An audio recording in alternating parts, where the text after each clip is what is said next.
Good morning, Facebook. Let me turn Instagram on. Dun, dun, dun. That was kind of clever, huh? Good morning, everybody. All right, my name is Morgan Denny. This is the PT on Ice Daily Show. If that's not where you meant to be, you're in the wrong place. Anyhow, today's topic is about losing a patient. It's a little bit more serious, but it's something I've wanted to talk about for a little while. So we're going to get into it in just a second, but I would be remiss if I didn't talk about any kind of upcoming course allocations. There are lots of them, people. The biggest ones that are on my mind, because they involve me and my family, is that Justin and I will be in North Platte, Nebraska, home state, Nebraska, teaching total spine thrust in mid to late March. And then, of course, Sampler's coming up late March. So if you can find yourself there, it is going to be an amazing time. Beyond that, primary care course starts again in April. We're finishing up a cohort right now that has been so much fun. I just love this group. So that starts again in April if you want to dive into all things primary care and direct access wise.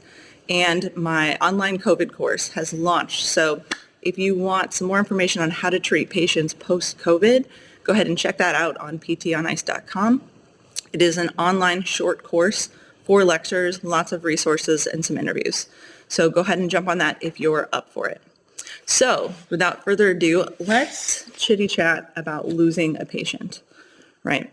So as PTs, we are not often confronted with this idea of losing a patient, and which is lucky in my book, right? Like, we don't confront death daily or frequently the way that MDs or people working in hospitals do.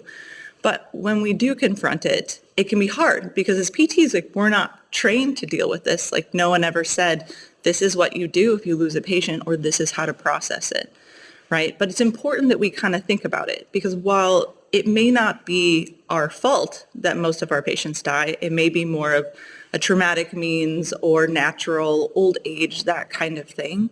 At the same time, it may be something that we didn't do, right? That is kind of caused or been part of this patient's demise or death. But the real thing is we need to learn to deal with it, because it can be a struggle and a hard thing. And the longer you practice, the more chances you have of losing a patient. Now, this is really hard because as PTs, like, we form the most insane bonds with our patients, which is a good thing, right? Like, we find out what their kids are like, we know what their struggles are, we understand their fears. Like, there's a reason that we're called the hairdressers of the medical profession.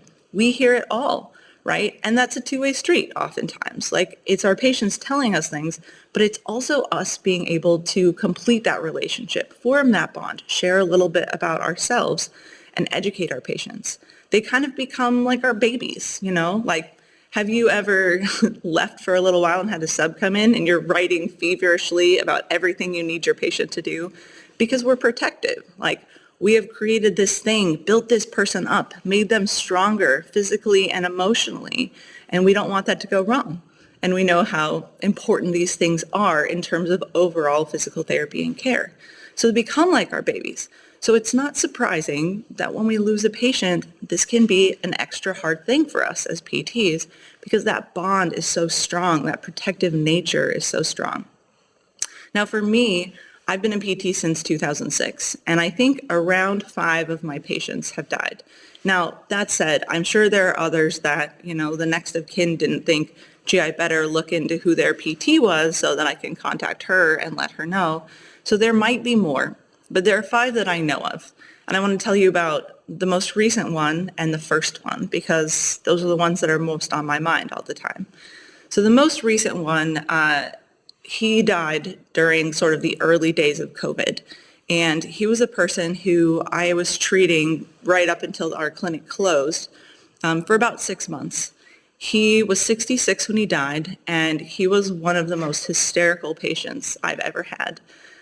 He had been in the military, and he had stories that would drop your jaw, both in amazement and also in shock at the amount of levity he was using to tell such a story that seemed so horrific or downtrodden for most people. But he would come in, and he had many TBIs and also really severe PTSD from his military time. But during his time in the military, or after his time in the military, with all of his TBIs, he had actually developed a seizure condition where he was having 30 seizures a day. And they couldn't figure it out. And this actually put him into a wheelchair because every time he seized, he would fall, and then he would have further TBIs. And so the cycle continued. So after that, they eventually found that they could put in a brain implant that reduced his seizures to twice a day, which was a dramatic improvement for him. So he was using a wheelchair at that point to do all of his shopping errands, going places, that sort of thing.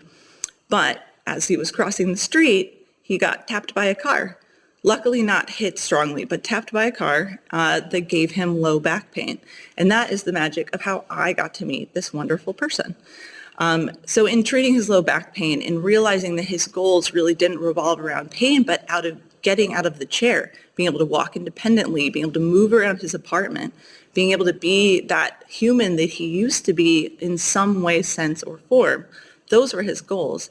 And getting to know him through that was absolutely hysterical. I mean, he made me laugh all the time. He always had anecdotes, a new joke, oftentimes a reused, recycled joke. And while he had all of the aspects that are classic of a TBI stacked on top of layers of trauma, he still had this positive attitude. Like, he never came into the clinic thinking, I'm never going to make it. He always came in with that attitude of optimism and looking forward.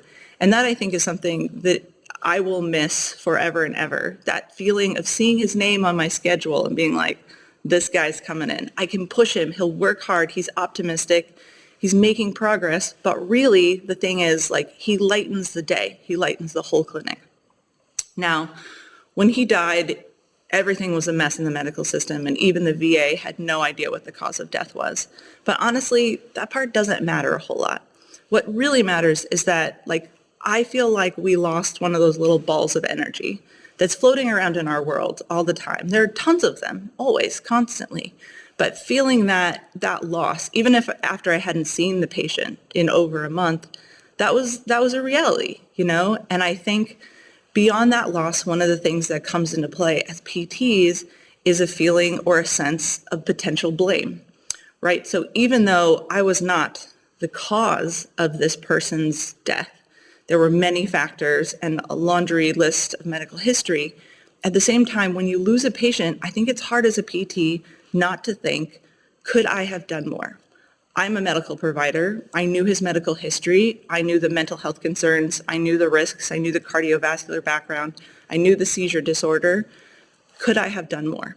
And I think that's a really, really tricky part. That's not necessarily a bad thing, but it's definitely something that we need to be aware of within ourselves when stuff like this happens. So now I'm going to tell you about the first patient I ever lost, which if any of you have heard me talk about mental health, you've probably heard me tell this story in some way, shape, or form, so bear with me. Sorry, coffee sip. So the first patient I ever lost was probably, again, that I know about, was probably 7 years ago this spring. And he was someone who was just an amazing, powerful human. He was 6'5", built of steel, ran in the woods for 10 miles barefoot. Not an overstatement. Like, this is just who he was. And I knew him through the years, having treated him as a patient and worked with his partner. So I had more of a relationship with him than I do with many of my other patients. But I treated him for many things, and one day he was in a car accident with his little girl in the back. During the car accident, he sustained some whiplash, some low back pain. It really wasn't anything crazy or different than the stuff that we see normally, but it was so severe for him. Like, he came into the clinic and he was a different person, and it was affecting him so dramatically. And no matter what we worked on, it didn't seem to change the edge of his pain or how he felt about it. And at the time, he had gone to see a neurosurgeon because he was thinking about potentially having surgery for his low back injury. And this neurosurgeon basically told him that he might never lift more than 20 pounds and that he was going to be disabled from this car accident. Now, that was a huge blow to Jesse. This was life-altering. He was never going to lift his daughter ever again. He was never going to be that person who does martial arts and runs through the woods barefoot. Like, it basically took his identity and it threw it in the trash. And no matter what I did, I definitely couldn't convince him otherwise. On and on through a few months, this kind of continued and progressed, and pretty soon I didn't see Jesse in the clinic anymore. And I kind of touched base with his partner, who I knew, but I didn't hear a lot about it. Months later, I found out that Jesse had committed suicide and also taken his daughter's life because he was bipolar, which I didn't know. And he was so afraid that his disease was going to be passed on to his daughter that he took her life as well. Now, I'm just going to tell you straight up, like, nothing could have prepared me for this. Like, this was an incident, and even though it is years past, it will always make me feel so upset inside. But this is something that created like a sense of doubt in the world that was new to me, that was unshakable, that I couldn't get rid of. And I think the key element, like the heaviest piece that sat with me for a long time, was really that element of self-blame, of wondering, could I have done more? Should I have been able to recognize that Jesse was struggling with bipolar disorder? Should I have been able to convince him that that neurosurgeon was just an asshole that didn't know what he was talking about? Should I have been able to treat him in a way that helped him to get better and find his feet again and not be like in such a struggle of a place? And these are all questions that I've had to answer for myself and had to struggle with. But these are questions that it's important, right, that we talk about and think about, because when it happens, it's not that easy to dissect, right? There's a lot going on. But this is a case, at least for me, that changed how I practice, that made me really reevaluate, like, what are my stances on mental health conditions? How able am I to identify them? If I see something, do I say something? Do I refer? Do I call somebody? Or do I say, like, no, they're okay? You know, it's made me a better practitioner. I treat differently now than I used to. I take more responsibility with my patients. And honestly, I feel like I am a more effective doctor of physical therapy, and I don't run away from stuff like this. But that's hard. That's really hard. And I mean, as a human, I've learned to process death separate from this. But I think we all need to kind of figure out what our way is, you know, like, do we need to go sit in the woods and think about this person? Do we need to go out and have a drink with someone and tell stories? Do we need to just process like what we've learned from their case or from them over time? It could be all of the above, but as PTs, and as this being something that doesn't confront us that often, it's easy to kind of lose sight of knowing ourselves and being understanding to ourselves and having the ability to go out and like heal that little piece, that little bubble of energy that was our baby and in our life for that period of time, you know? And so I think it's important that we kind of address that and start to think about it. Now, the self-blame piece, like that can be bad, right? So in many ways, the self-blame or the thinking about, could I have done more? That's powerful. That's how we learn. That's how we get better. That's how we progress. But at the same time, we can't hold on to it in that way for so long. We have to think about them as learning elements, but remembering that if there are little things you missed, just don't miss them next time. Let these people change who you are, but not necessarily change you for the worse. And I think the real key here is that we can't be scared of creating these relationships or treating the patients who are potentially more likely to die or on that spectrum of medically complicated. We can't be afraid of bonding with them, of forming that relationship, because number one, it probably makes our treatment way less effective. But number two, it also makes our jobs less fun. Like as PTs, I'm sure many of you have experienced the feeling of, oh my God, another ACL reconstruction. It's not the injuries that make people interesting, it's the people. And we can't lose that curiosity that we have about humanity and the human spirit. Like we can't lose our ability to bond with people and interact and create real relationships, because otherwise we lose the power and the magic and the beauty of PT.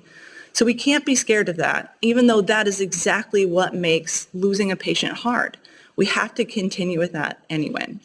The other thing I want to point out, and this is true for me, it's not necessarily true for everyone, many of the patients I've lost have all had underlying mental health concerns.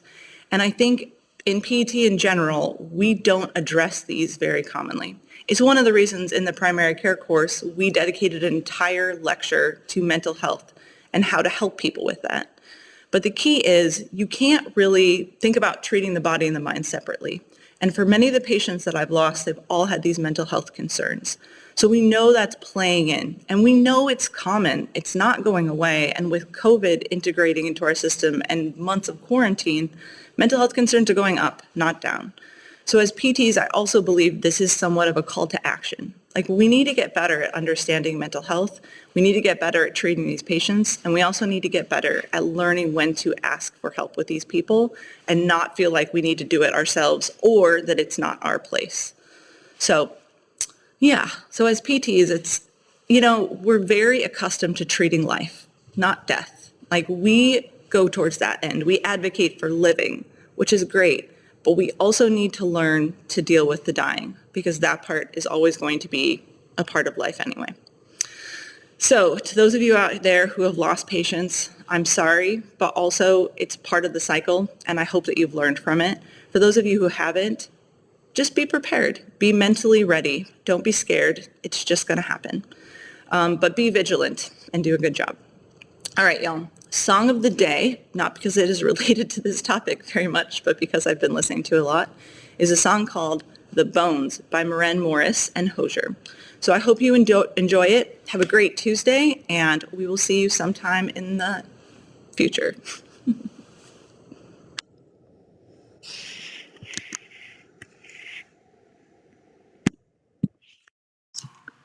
Hey, thanks for tuning in to the PT on Ice Daily Show. If you enjoyed this content, head on over to iTunes and leave us a review. And be sure to check us out on Facebook and Instagram at the Institute of Clinical Excellence. If you're interested in getting plugged into more ICE content on a weekly basis while earning CEUs from home, check out our virtual ICE online mentorship program at ptonice.com.